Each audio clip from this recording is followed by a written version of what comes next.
So the additional wrinkle today, on top of what we've been doing for T-charts and conversions, is now adding what happens when we go from some kind of standard unit to a metric unit, like inches to meters, gallons to liters, all of that kind of stuff. There's no difference in the setup or in the T-chart itself, other than you're going to have to use some other units to get to where you want to go. So we'll start with the easiest way this can happen. I'll use examples from the homework sheet, so if you do these in your book, you'll just be able to kind of scribble these onto the homework sheet once I hand it out. So let's start with 9.1 inches, and we'll convert that to centimeters.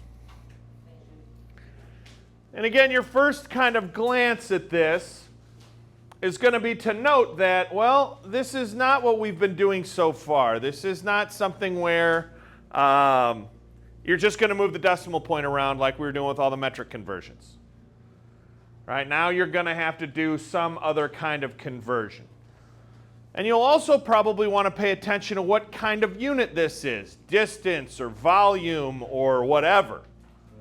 Right? And so in this, if we're doing inches and centimeters, we're clearly in the world of distance. Right? So on our sheet, what distance conversion do we have down near the bottom between metric and standard units? Inches and centimeters. Well, lucky for us, this corresponds to the first problem. Once again, we can get this far without even thinking about it. And now we're in inches. We got to decide where we can go from inches. Well, I know some conversions from inches. I know 12 inches in a foot or 36 inches in a yard. But none of that helps us here. Here we've got to go to the metric unit, and that is the one that we have. We can go from inches to centimeters. And now you can read off your yellow sheet. Again, you'll have this memorized in no time. Maybe you even remember it from last year. But what is the conversion between inches and centimeters? 2.54. The rest of this is just math. Your answer will be, I don't know, 23-ish, 22-ish, something. So what does your calculator say? So what would my answer be? What would I circle for this particular problem?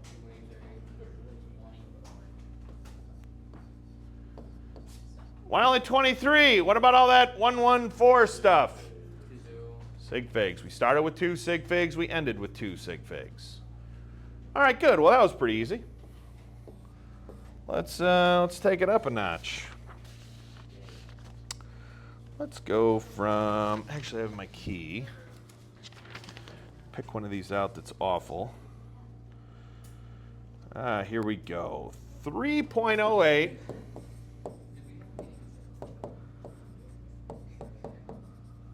3.08 miles to kilometers. So again, just at a glance, are we going to have to go from metric to standard here at some point? Yes. So let's get this started.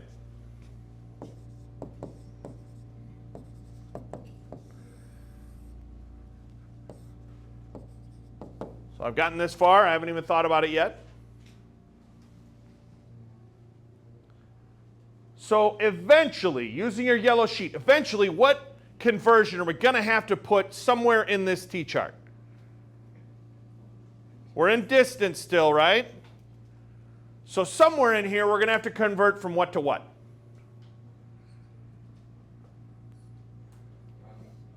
What's our distance conversion in metric to standard?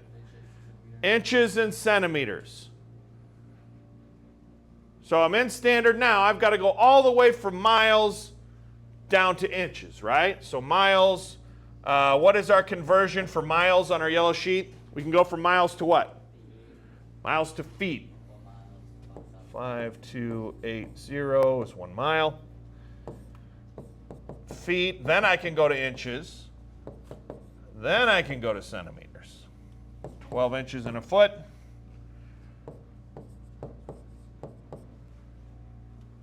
So I had to go all this way, 1, 2, 3, 4 different boxes on a T-chart just to get to my metric and standard conversion. Now once I'm here, here we go. We can do our 1 inch is 2.54 centimeters. Now I'm in metric. Now this is going to look like what we've been doing for the last couple days. Right now I'm in centimeters. I just have to go and convert centimeters into meters. 100, 1,000 equal to 1. And then finally, now I've got this giant T-chart figured out, I can now finally do the math and get my answer. Which I think here you should come out to, what I got was 4.96 kilometers. That was number 3 on the homework sheet if you want to note that.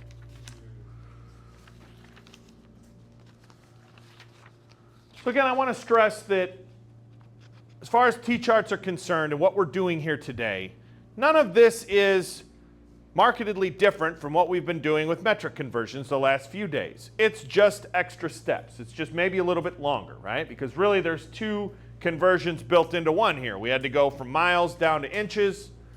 And once we converted it into centimeters, then we also had to convert up to kilometers. So yes, I guess technically there's kind of 2 conversions built into this, but ultimately it's just one long thing. And then remember how we do the math here: multiply, multiply, multiply across the top, and then divide, divide, divide everything in the bottom. You can do this in your calculator all at once and get your answer, 4.96. What was probably in your calculator was probably longer than 4.96. Why did we trim it down to that? Because sig figs. We started with 3 sig figs. We're going to end with 3 sig figs. All right, good. So let's do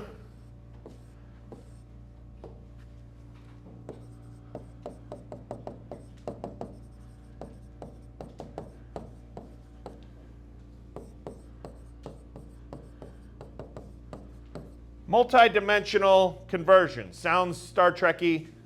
It's not. This just means something that's got 2 things in it, like meters per second, miles per hour, kilometers per hour, whatever.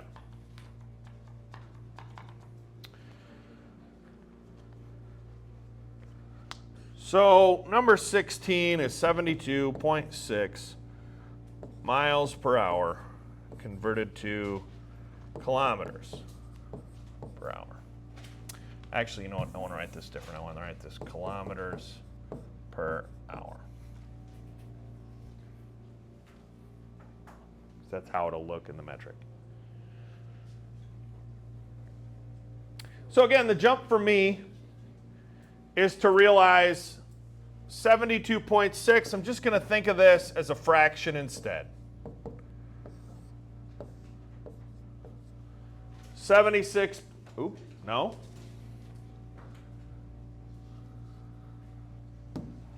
72.6 miles in 1 hour, or per 1 hour.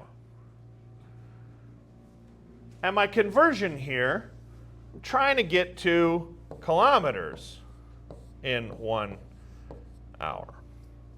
So what's really the conversion I have to do here? Yeah, simple, just miles to kilometers. If I go 72.6 miles in 1 hour, how many kilometers could I go in 1 hour? It's just miles to kilometers. We just did an example of that, so I'm not going to do that here. But what happens if it's not miles to hour to kilometers per hour? I mean, let's get crazy here. What if it was kilometers per day?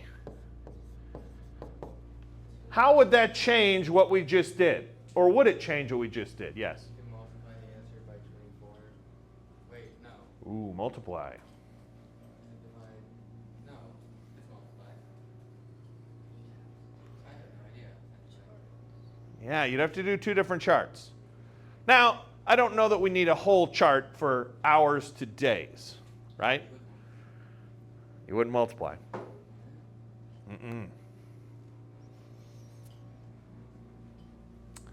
because you're going to get some number of kilometers. I don't know what it is. Right? How many days are in an hour? What's your number kind of going to be here? It's going to be a what? It's going to be a decimal. It's going to be a little bitty number. 0.1 something or whatever it is. Now let's do this one because I can see some confused faces. This isn't on the homework, but let's do it anyway. 72.6 miles per hour to kilometers per day. 72.6 miles per 1 hour to kilometers per day. Now this is admittedly a really bizarre unit. I don't think that we're ever going to have kilometers per day as a unit, but let's figure this out anyway. So 72.6 miles to kilometers. So that's, we could put that on the line, right? So miles to feet, feet to inches, inches to centimeters, centimeters to meters, meters to kilometers. Anybody do this yet? 72.6 miles to kilometers? 117. 117 kilometers. But again, are we done here? No, we've got to get hours to days as well. So how can we do that? Well, put it on the line. We're at 1 hour. Let's get to days. 1 hour. Hours to days. I can do that in my head. 24 days in an hour. 1 day is 24 hours. So 1 divided by 24. Somebody get me a number.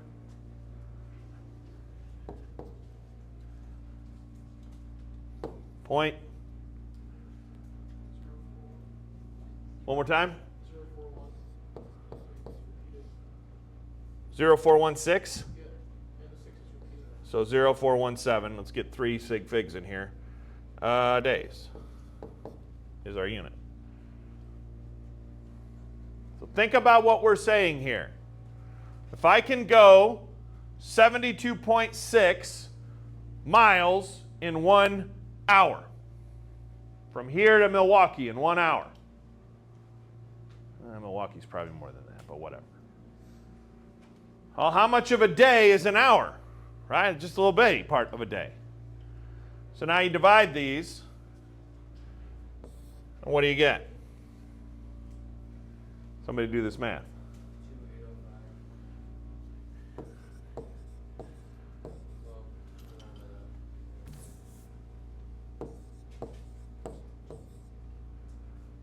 2805. Kilometers per day.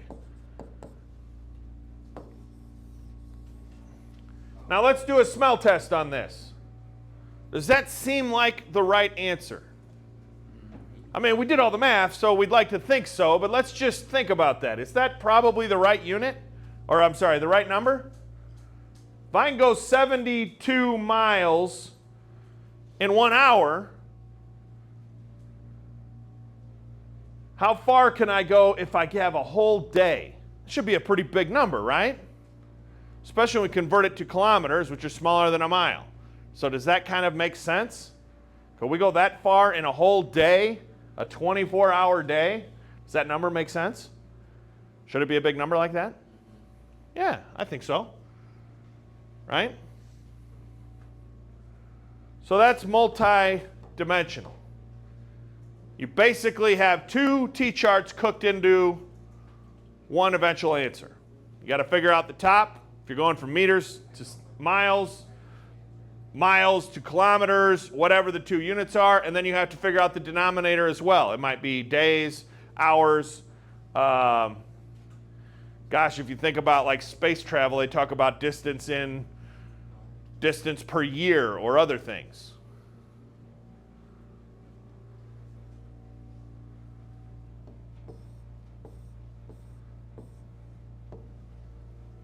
Anybody have any questions? All right, let's do some practice.